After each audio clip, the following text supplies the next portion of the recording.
ఈ వీడియోలో నేను ఎమ్మెల్యే ఎందుకు అవ్వాలనుకుంటున్నాను, అసలు ఎందుకు ఇదంతా, అమెరికాలో మంచి జాబ్ బాగానే సెటిల్ అయ్యావు కదా, ఎందుకు ఇదంతా కొత్తగా రాజమండ్రి ఎమ్మెల్యే అవ్వాలనుకుంటున్నాం అని మీలో చాలా మందికి చాలా ప్రశ్నలు ఉన్నాయండి. ఈ వీడియోలో మీ క్వశ్చన్స్ అన్నిటికీ ఆన్సర్ దొరుకుతుంది అనుకుంటున్నాను.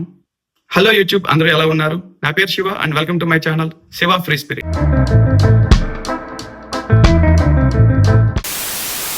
నేను యూపీఎస్సీ ప్రిలిమ్స్ రాయడానికి విజయవాడ వచ్చానండి. నా ప్రిలిమ్స్ ఎగ్జామ్ ముందు రోజే వైఎస్ జగన్మోహన్ రెడ్డి ప్రమాణ స్వీకారం చేశారు. అదేదైతే గ్రౌండ్ ఉందో ఆ గ్రౌండ్ పక్కనే ఉన్న గవర్నమెంట్ స్కూల్లో నా సెంటర్ అన్నమాట.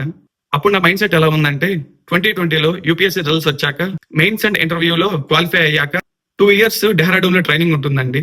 సో 2022 దాకా నేను ట్రైనింగ్ లో ఉంటాను. సో 2023లో నేను సర్వీస్ లో స్టార్ట్ అవుతాను అనమాట.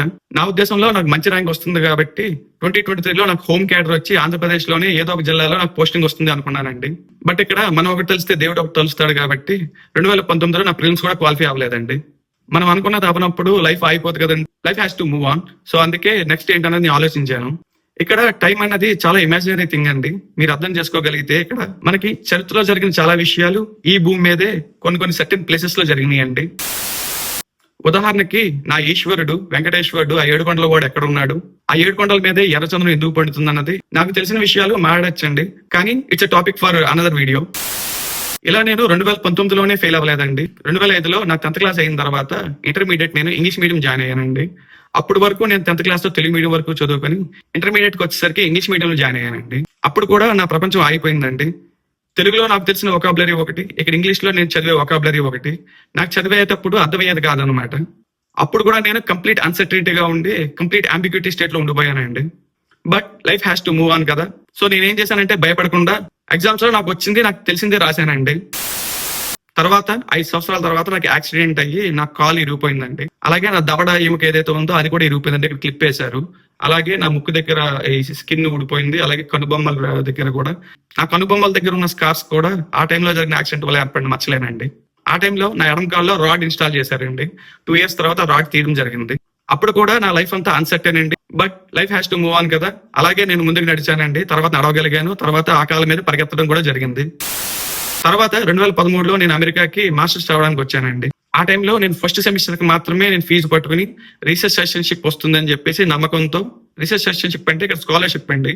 ఏదైతే పబ్లిక్ యూనివర్సిటీస్ ఉంటాయో ఆ పబ్లిక్ యూనివర్సిటీలో నువ్వు ఇంటర్నేషనల్ స్టూడెంట్ అయినా లోకల్ డొమెస్టిక్ స్టూడెంట్ అయినా సరే నువ్వు క్వాలిఫై అయితే నీ అప్లికేషన్ కనుక పిక్ అయినట్టయితే నీకు స్కాలర్షిప్ వస్తుందండి.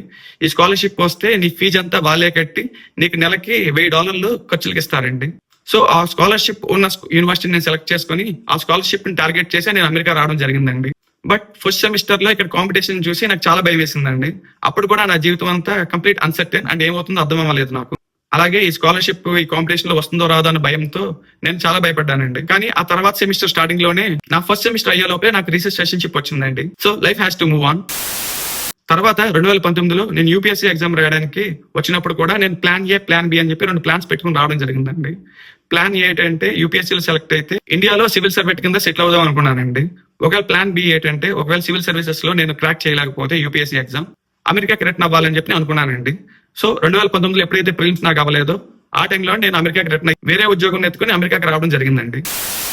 తర్వాత 2020లో ఊహించినట్టు కరోనా వచ్చి అగైన్ మళ్ళీ కంప్లీట్ అన్సర్టనిటీ అండ్ అంబిగ్యూటీ అండి. ఈ కరోనా టైంలో ఇండియాలో ఉండే ఫ్యామిలీ ఎలా ఉంటుంది అన్న ఒక భయం, ప్రపంచం ఏమవుతుందన్న ఒక ఇన్సెక్యూరిటీ అయితే ఏమైందంటే నేను కంప్లీట్ ఇండియాకి మూవింగ్ అవడం జరిగిందండి. ఆ కరోనా దెబ్బ నుంచి నేను కోలుకోవడానికి నాకు 4 సంవత్సరాలు పట్టింది. ఇక్కడ ఒక బీటెక్ స్టూడెంట్ 4 years టైం లాగా 2020 నుంచి 2024 దాకా 4 సంవత్సరాలు పట్టిందండి ఈ కరోనా దెబ్బ నుంచి నేను కోలుకోవడానికి.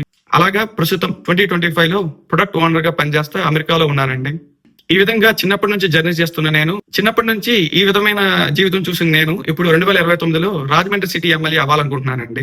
ఇక్కడ కూడా 2 ప్లాన్లు ఉన్నాయండి, ప్లాన్ ఏ ప్లాన్ బి. ఇక్కడ ప్లాన్ ఏ ఏంటంటే 2029లో నేను రాజమండ్రి సిటీ ఎమ్మెల్యే అయ్యి రాజమండ్రిలో ఉన్న పొలిటీషియన్స్ యొక్క పొలిటికల్ కెరీర్ ని డిస్ట్రాయ్ చేయడం. ప్లాన్ బి ఏంటంటే 2029 జనరల్ ఎలక్షన్స్ లో రాజమండ్రి సిటీ నియోజకవర్గం నుంచి నాకు డిపాజిట్ కూడా పడకపోతే నామినేషన్ టైంలో నేను డిపాజిట్ చేసిన $10,000 నాకు వెనక్కి రావండి. ఓట్లు పడక డిపాజిట్ రావు అంటే దాని అర్థం అదే. ఆ విధంగా 2029లో రాజమండ్రి జనరల్ ఎలక్షన్స్ లో నాకు కనుక డిపాజిట్ రాక ఎలక్షన్ లో ఒకవేళ ఓడిపోతే నేను అమెరికాకి return అయిపోతానండి.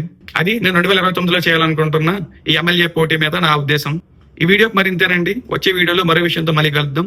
Thank you so much for watching. I will see you all in the next video.